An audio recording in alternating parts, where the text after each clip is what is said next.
নমস্কার সবাইকে, সবাই কেমন আছো? মা কালীর দয়ায় খুব খুব ভালো আছো, আমিও খুব ভালো আছি। এখন থেকেই ব্লগটা স্টার্ট করলাম, আমাদের মাকে দর্শন করলাম। আর আগে কি দেখালাম তোমরা দেখেই বুঝতে পারছো।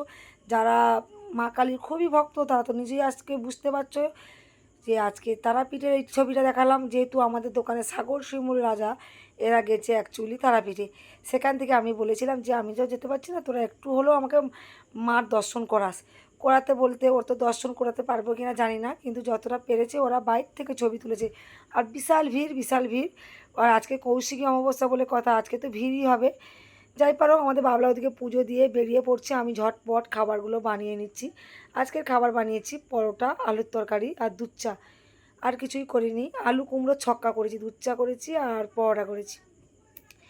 আজকে অনেক দিন পর স্যার এলো, স্যার আজকে মনে হয় পাক্কা 1 সপ্তাহ পর এলো সকালবেলা। নাহলে স্যার কিন্তু কখন পড়িয়ে চলে যায়, তখন আমি দোকানে থাকি, ওই জন্য তোমাদেরকে আর দেখাতেই পারি না। স্যার অ্যাকচুয়ালি এই স্যার অঙ্কের স্যারটা একটু সকাল সকালই আসে। আর এই দেখো খাবারগুলো যেহেতু একদম মানে খেয়ে দিয়ে আর রান্না বসিয়ে দিয়েছি। আমাদের টুনটুনি বুড়ি তো স্কুলে যাবে, তোমরা সবই জানো। আর আগে হ্যাঁ, তোমরা কারা কারা আমার ব্লগটা বেশি ভালোবাসো অবশ্যই একটু কমেন্ট করে জানাও। আমি জানি আগের থেকে আমার ভিউজ বাড়ছে, আর প্লাস আমাকে প্রচুর প্রচুর তোমরা ভালোবাসছো, এই রকমই ভালোবেসো। আর আজকের কৌশিকী অমাবস্যা বলে আমাদের বাড়িতে একটু মাকে ফল মিষ্টি, ফল দিইনি, মিষ্টি দিয়ে পুজো দেওয়া হয়েছে।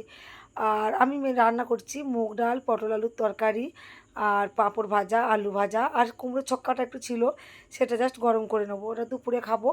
আর চলো, গল্প করতে করতে আমার কিন্তু অনেকটা রান্না এগিয়ে গেছে। টুনটুনি বুড়ি এখন পড়তে গেছে, মানে স্যার চলে যাওয়ার সঙ্গে সঙ্গে আবার এক জায়গায় পড়তে যায়, মানে যে আন্টির বাড়ি।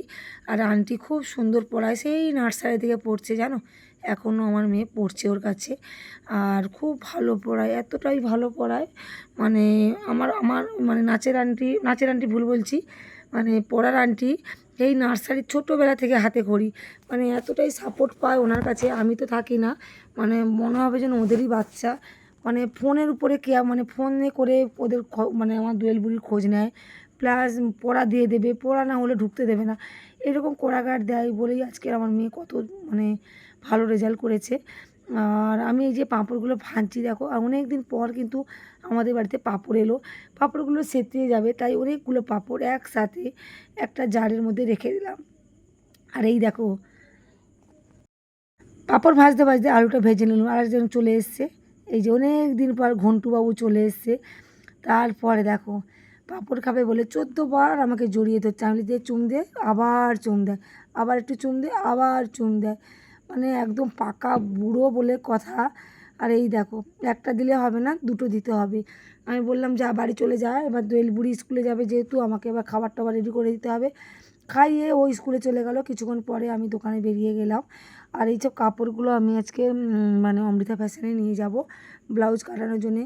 অ্যাকচুয়ালি এই শাড়িগুলো আমার শাশুড়ি মার কাজে পেয়েছিলাম, সব কটা রেখেছিলাম। আর এইগুলোই সব এখন মানে অমৃতা ফ্যাশনে যাবে। ভিডিওটা কেমন লাগলো অবশ্যই কমেন্ট বক্সে জানিও। কাল নতুন নতুন ভিডিও নিয়ে চলে আসবো। টাটা।